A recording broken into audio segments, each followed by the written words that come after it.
Bismillahirrahmanirrahim. Assalamualaikum warahmatullahi wabarakatuh. Alhamdulillahi rabbil alamin. Wabihi nasta'inu ala umuri dunya waddin. Ashhadu an la ilaha illallah wahdahu la sharika lah waliyyus salihin. Wa ashhadu anna Muhammadan abduhu wa rasuluh. Sallallahu alaihi wa ala alihi wa sahbihi. ومن تبعهم بإحسان إلى يوم الدين أما بعد اللهم علمنا ما ينفعنا وانفعنا بما علمتنا وزدنا علما اللهم إنا نسألك علما نافعا ورزقا طيبا وعملا متقبلا. Ibu-ibu jamaah Majlis Ta'lim Masjid Baitur Rahman yang dirahmati Allah Subhanahu wa taala. Kembali kita lanjutkan kajian kita pada kitab Qawaid Qur'aniyah. Kita sudah memasuki pada kaidah yang ke-7 atau ke-8 ya? Ke-8 ya, ke-8 Bu. Kaidah yang ke-8. Terserah mau ke-7, ke-8, yang penting kaedahnya sama. Ya. Kaedahnya adalah kaedah yang ke-8, yaitu apa ibu-ibu? Wala taziru waziratun wizra ukhra. Wala taziru waziratun wizra ukhra. Artinya apa ibu-ibu? Dan seseorang tidak akan menanggung dosa orang lain.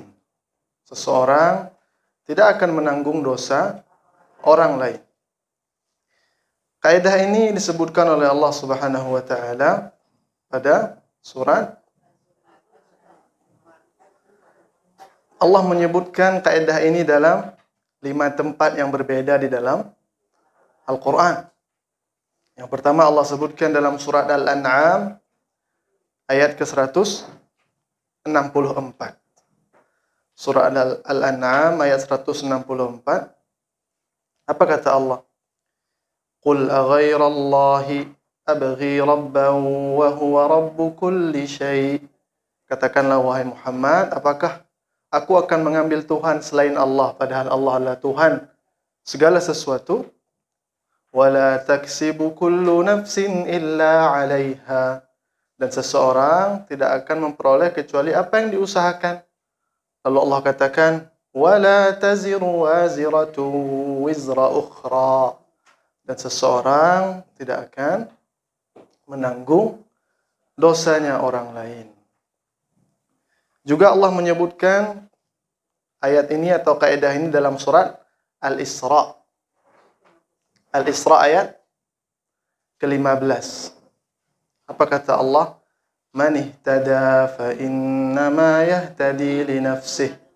Barang siapa yang mencari hidayah, maka Allah akan berikan dia hidayah. Wa man dhalla fa innama yadhillu 'alaiha. Dan barang siapa yang berpaling dari hidayah tersebut, maka Allah akan palingkan. Lalu kata Allah, wala taziru waziratu wizra ukhra. Dan seseorang tidak akan menanggung beban atau dosa orang lain. Wa ma kunna mu'adzibina hatta nab'atha rasula. Dan sungguhnya kami tidak akan mengazab suatu kaum sampai kami utus kepadanya seorang rasul. Kemudian Allah sebutkan juga dalam surat Fatir. Surat Fatir ayat ke-18. Apa kata Allah? Wala taziru waziratu wizra ukhra. Dan seseorang tidak akan menanggung beban atau dosa orang lain. Wa in tad'u muthqalatun ila himliha la yuhmal minhu syai'un walau kana dha qurba. Dan apabila seseorang yang berdosa meminta kepada walaupun kerabatnya untuk menanggung dosanya, maka tidak bisa. Begitu juga Allah sebutkan dalam surat Az-Zumar ayat ke-7. Begitu juga Allah sebutkan yang terakhir dalam surat Al-Ikhlas An-Najm. Yang terakhir Allah sebutkan kaidah ini dalam surah An-Najm ayat ke-38. Ini menunjukkan ibu-ibu, ya, ketika Allah sebutkan sekali saja dalam Al-Quran, ketika Allah menyebutkan sesuatu sekali saja dalam Al-Quran, itu sudah cukup untuk menunjukkan urgensinya atau pentingnya kaedahnya. Bagaimana kalau Allah sebutkan sampai 5 kali, ibu-ibu? Allah sebutkan segala sesuatu satu saja dalam Al-Quran, sekali saja, itu sudah cukup bagi kita untuk memberikan perhatian. Apalagi 5 kali Allah sebut. Wala taziru waziratun wizra ukhra, dan seseorang tidak akan menanggung beban atau dosanya orang lain.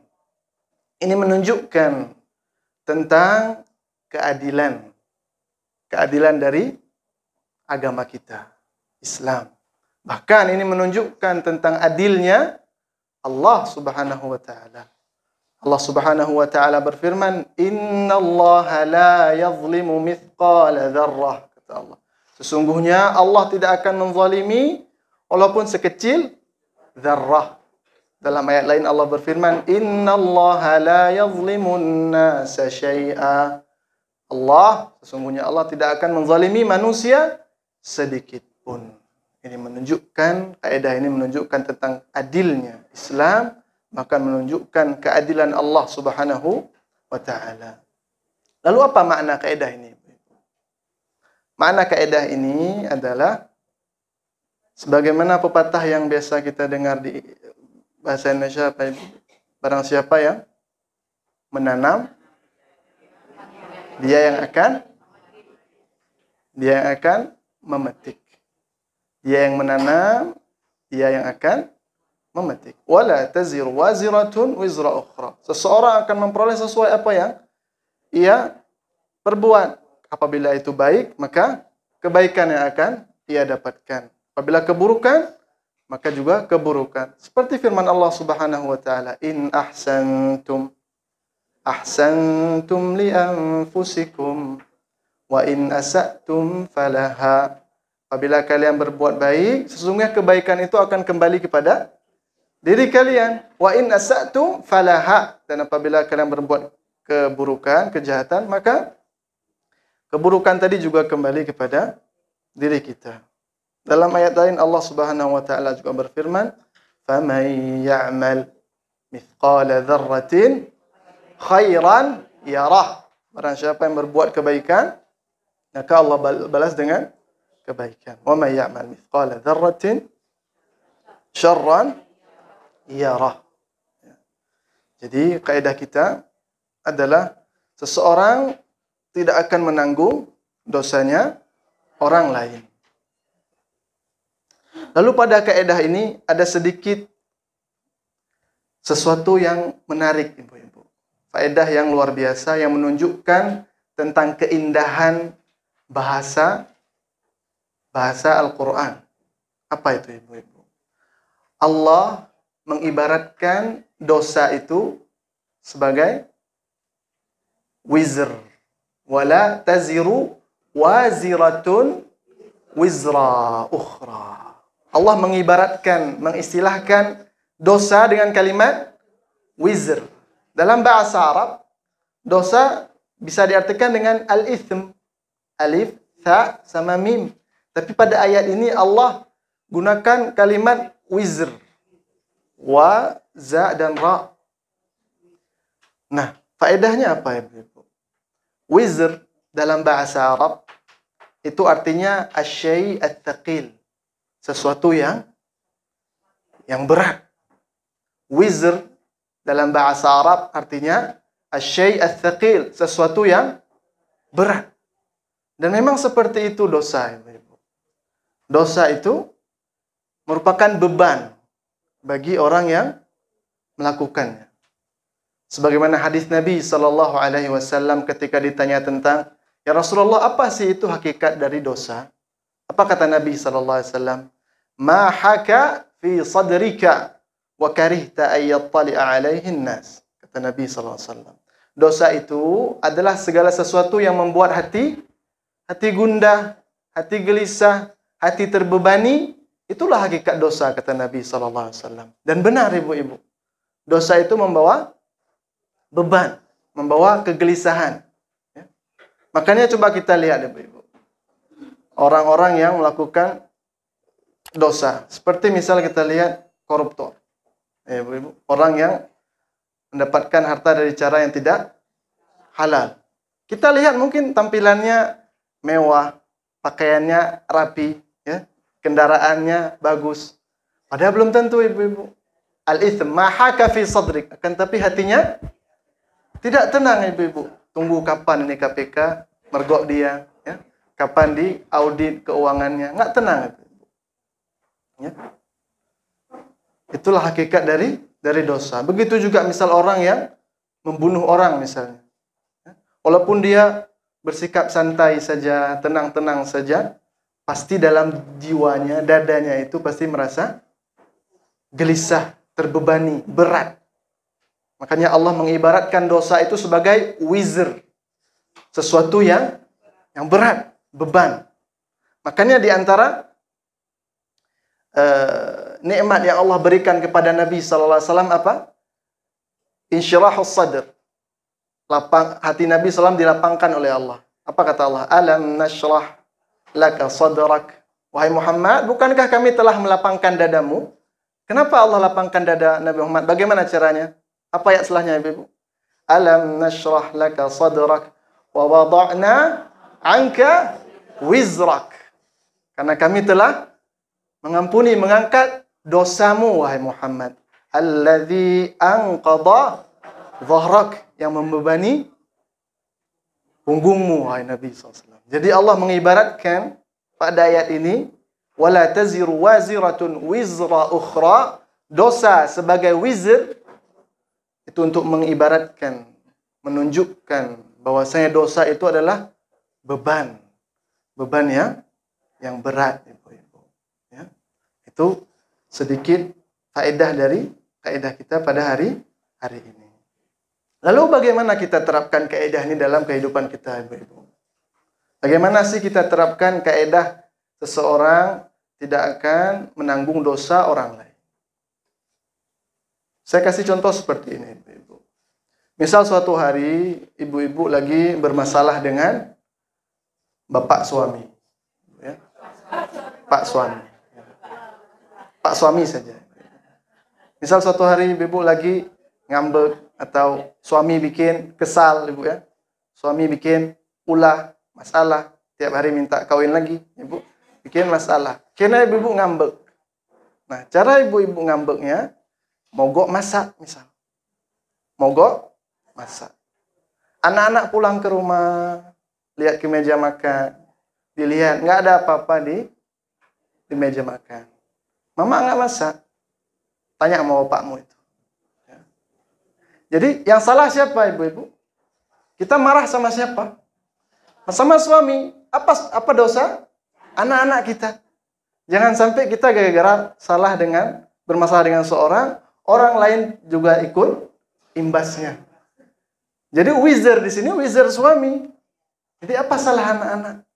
Jangan sampai anak-anak karena kesalahan suami kita terkena imbas dari salahnya suami.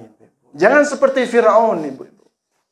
Jangan seperti Firaun. Siapa itu Firaun? Firaun yang dia mengatakan ana rabbukumul a'la. Dia yang mengatakan akulah Tuhan kalian yang maha tinggi. Kenapa Firaun? Firaun punya banyak menterinya rata-rata tukang sihir. Tukang sihir, para tidak normal dan semisalnya. Ya. Suatu hari Firaun diramal oleh para tukang sihirnya bahwasanya Firaun suatu hari nanti kerajaanmu akan dilengserkan oleh seorang anak dari Bani Israel. Lalu apa yang dilakukan Firaun itu? Dia bunuh semua puluhan ribu, bahkan ratusan ribu bayi laki-laki yang lahir dari kalangan Bani Israel karena mengkhawatirkan satu orang bayi saja. Lalu apa dosa bayi-bayi yang lain tadi, ibu-ibu? Ini menunjukkan kelemahan dan kedunguan Firaun ketakutan Firaun, ya. Padahal dia hanya mencari satu bayi saja. Tapi karena ketakutannya dan ketidakpemahamannya, dia membunuh semua orang lain. Apa dosa anak-anak lain? Padahal dia bermasalah hanya dengan Musa. Ya. Jadi ibu-ibu, sekali lagi jangan seperti Firaun. Ada yang mau jadi seperti Firaun. Ya. Jadi mulai sekarang jangan seperti Firaun. Wala taziru waziratun wizra ukhra. Seorang tidak menanggung beban atau dosa orang lain. Begitu juga misal ibu-ibu yang profesinya guru misalnya. Banyak kita jumpai ibu-ibu. Ketika kita masuk kelas, anak-anak ribut ibu-ibu. Padahal yang ribut 2 atau 3 orang. Lalu marah guru ini. Kalian semua satu kelas disetrap di luar. Apa salah murid yang lain ibu-ibu? Wala taziru waziratun wizra ukhra. Keluarkan saja 2 murid yang nakal tadi, yang lain biarkan. Wala taziru waziratun wizra ukhra. Begitu juga ibu-ibu misal yang kerja di perusahaan atau yang sekarang punya bawahan. Kadang ada beberapa karyawan ibu-ibu yang enggak becus misalnya, kerjaan enggak benar. Lalu dihukumlah satu ruangan. Atau ibu-ibu yang memiliki misal toko yang mempekerjakan karyawan-karyawan. Suatu hari qadarullah ada barang di toko kita yang rusak atau hilang. Padahal karena kesalahan satu orang saja. Lalu kita pecat semua karyawan kita. Apa dosa orang-orang yang tidak bertanggung jawab atas hal tersebut? Bisa jadi ibu-ibu yang ibu-ibu pecat tadi adalah kadang karyawan yang betul-betul jujur. Karyawan yang betul-betul amanah. Sekarang sulit atau mudah ibu cari karyawan yang jujur, yang amanah? Sulit. Makanya wala taziru waziratun wizra ukhra. Seseorang tidak akan dibebani atau tidak bisa menanggung dosanya orang lain. Seseorang menanggung dosanya masing-masing. Akan tetapi ibu-ibu, setelah kita ketahui wala taziru waziratun wizra ukhra, seseorang tidak akan menanggung beban atau dosa orang lain, ya, kecuali pada 2 hal. Apa saja ibu? Dan tahu? Yang pertama, ketika seseorang tersebut adalah yang mencontohkan atau pelopor dari dosa dan maksiat tersebut. Contohnya seperti ini. Kita semua tahu kisahnya Qabil dan Habil. Apa yang terjadi di antara mereka, ibu? Apa kata Allah? Watlu alaihim naba'a bnai Adam bil haqq. Dan ceritakanlah tentang kisah 2 anak Adam dengan hak. Apa yang terjadi? Idh qarraba qurbanan fatuqubbila min ahadihima wa lam yutaqabbal minal akhar. Jadi mereka, Qabil dan Habil, diminta oleh Allah untuk menyembahkan masing-masing satu sembahan. Fatuqubbila min ahadihima wa lam yutaqabbal minal akhar. Yang satunya diterima, yang satunya tidak diterima. Dan bukti diterimanya kurban pada masa dahulu adalah turun api dari langit menyambar kurban tersebut. Lalu apa kata Qabil? Yang diterima Qabil atau Habil? Habil atau Qabil? Ya, yang penting yang tidak diterima. Lalu yang kurbannya tidak diterima, apa katanya? Dia nggak terima. Qala la aqtulannak. Saya akan bunuh kamu. Baik. Apa dosa? Apa salah si Habil ketika kurban Qabil tidak diterima? Tapi itulah ibu, ketika orang gelap mata. Lalu apa kata Allah? Fatawwa'at lahu nafsuhu qatla akhih. Lalu dia mengikuti hawa nafsunya dan dia bunuh saudaranya si Habil. Fatawwa'at lahu nafsuhu qatla akhihi faqatalahu fa asbaha minal khasirin. Lalu dia termasuk ke dalam orang-orang yang merugi. Kenapa Allah katakan dia termasuk orang yang merugi, ibu-ibu?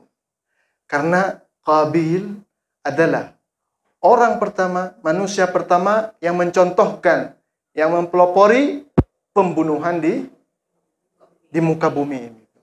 Jadi orang pertama kali yang bunuh manusia adalah Qabil.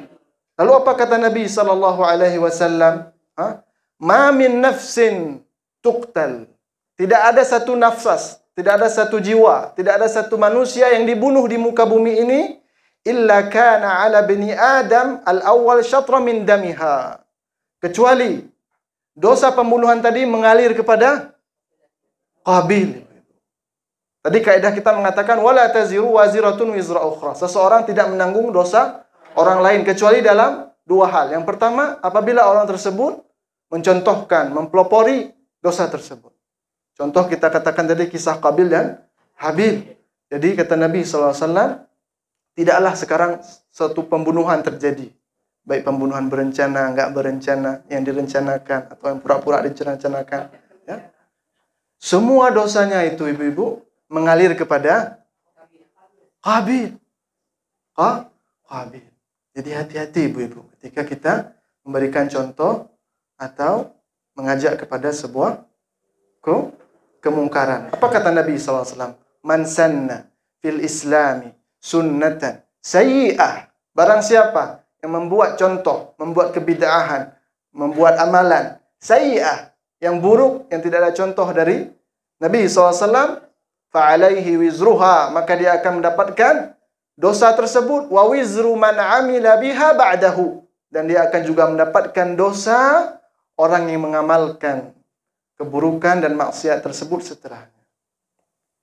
Kita juga tahu kisahnya Amr ibn Luhai al-Khuzai. Dulu ibu-ibu,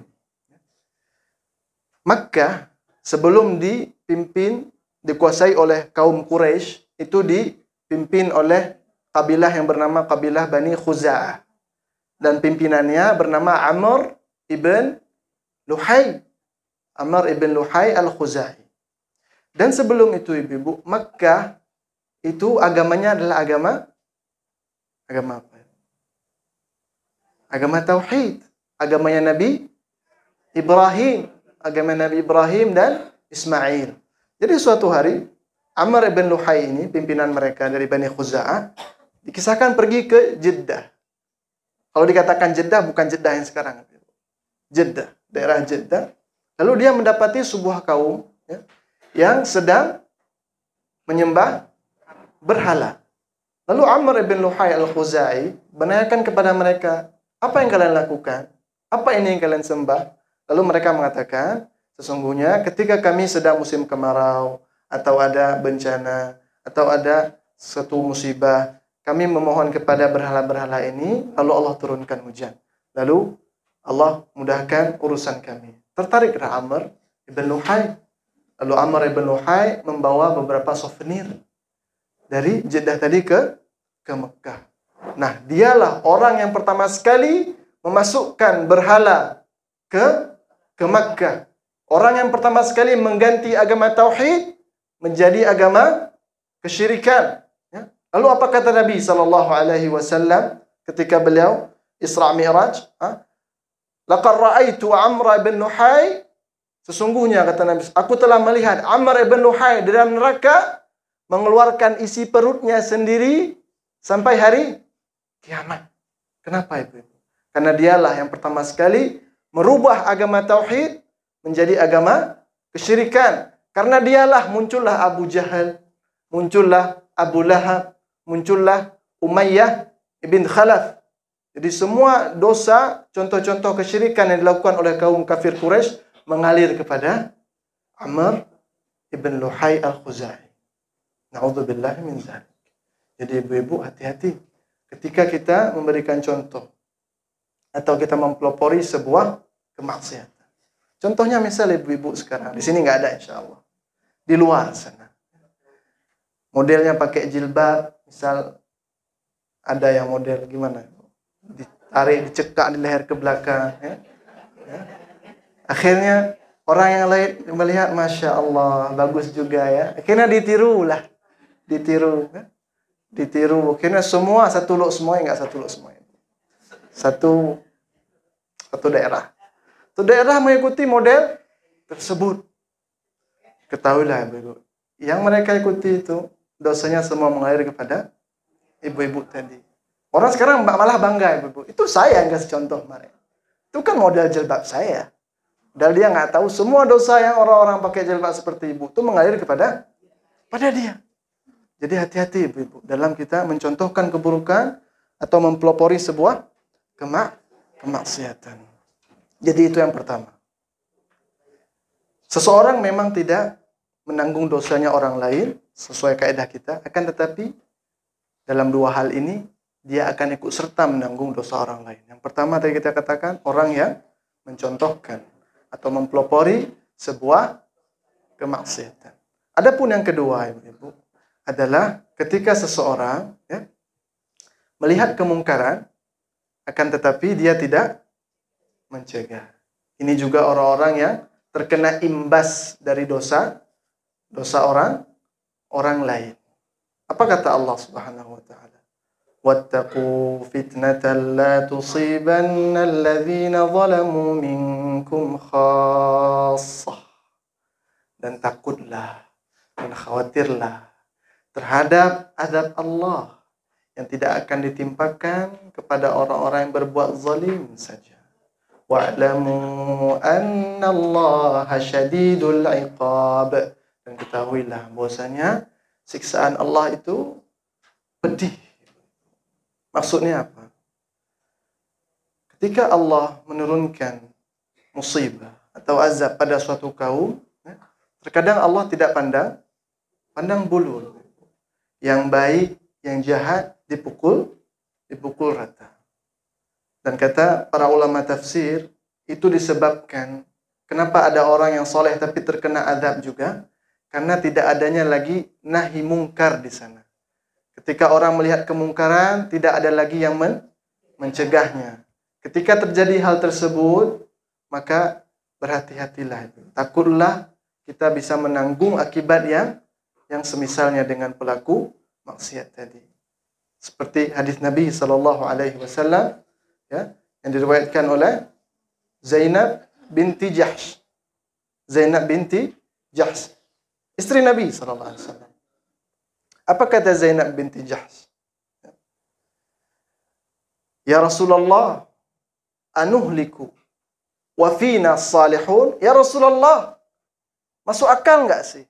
Mungkin enggak sih Allah mengazab kita sedangkan di golongan kita ada orang-orang soleh?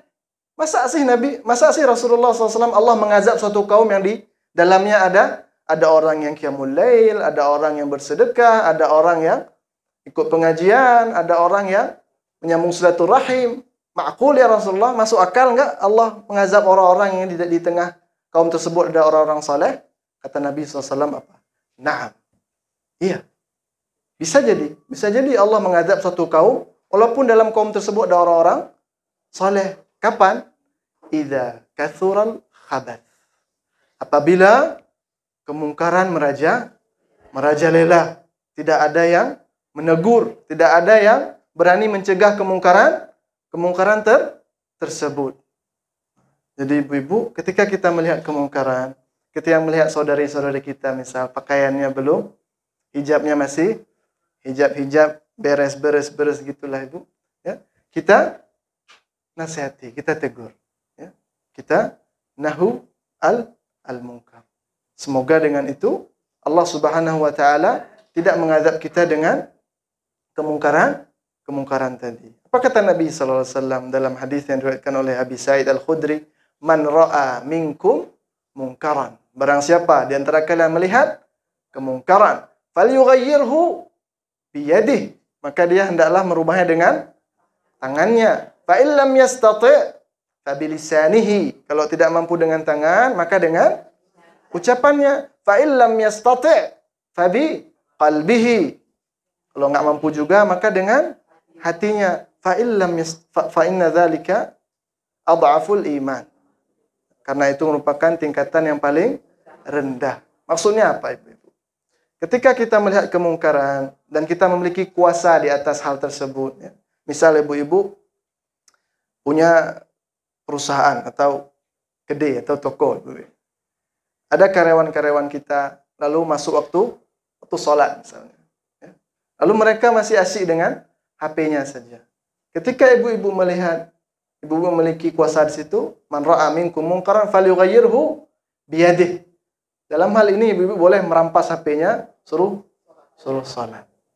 Begitu juga kalau di rumah suami sebagai kepala rumah tangga, dia berhak untuk mencegah kemungkaran yang terjadi di rumahnya dengan kekuasaannya. Kalau nggak mampu, fabilisani. Misal kalau melihat saudara-saudara atau saudari sepengajian, nggak mungkin kita main tangan, ibu-ibu. Kan? Selevel, ibu-ibu.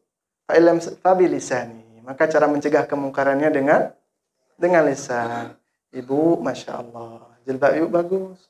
Kan tapi lebih bagus kalau dipanjangkan lagi. Ibu ya. Seperti itu. Mencegah kemungkaran. Kalaupun nggak mampu ibu-ibu. Ketika kita pulang nanti ada yang ke Tempuk Tengah. Tempuk apa lagi? Tempuk Terendam. Ada berapa tempuk? Ke tempuk-tempuk sana. Ketika melihat di jalan, ada anak-anak atau ada kita lihat mungkin di balai-balai ronda itu ada yang main judi misalnya. Ya. Kita nggak mampu mengubahnya dengan tangan, nggak mampu. Dengan lisan juga nggak mampu juga. Minimal itu. Dengan hati. Ketika kita melihat kemungkaran tersebut, hati kita, subhanallah, kita mengingkari kemungkaran tersebut walaupun dengan hati kita. Semoga dengan itu Allah melindungi kita dari musibah dan azab yang menimpa sebuah kaum yang padanya kathural khabas. Bahasa Indonesia saya agak kurang. Idza kathural khabas maksudnya apabila banyak maksiat yang merajalela. Minimal dengan hati kita tidak senang dengan maksiat tersebut, insyaallah Allah telah menggugurkan hak kita dari mencegah kemungkaran. Jadi itulah ibu, kaidah kita pada hari ini apa? Wala taziru waziratun wizra ukhra. Seseorang tidak akan menanggung beban atau dosa orang lain. Ini membuat kita untuk bersikap adil dalam mengambil keputusan atau dalam memberikan hukuman terhadap sesuatu. Walaupun demikian, ada dua hal yang apabila itu terjadi, kita juga ikut serta menanggung beban atau dosa orang lain. Apa tadi kita katakan ibu? Yang pertama, orang yang mempelaporkan atau mencontohkan dosa tersebut. Adapun yang kedua, orang yang ketika melihat kemungkaran, dia tidak berusaha untuk mengingkari kemungkaran tersebut. Jadi, kita cukupkan kajian kita pada hari ini, Ibu. Subhanakallahumma wa bihamdik, asyhadu an la ilaha illa ant, astaghfiruka wa atubu ilaik.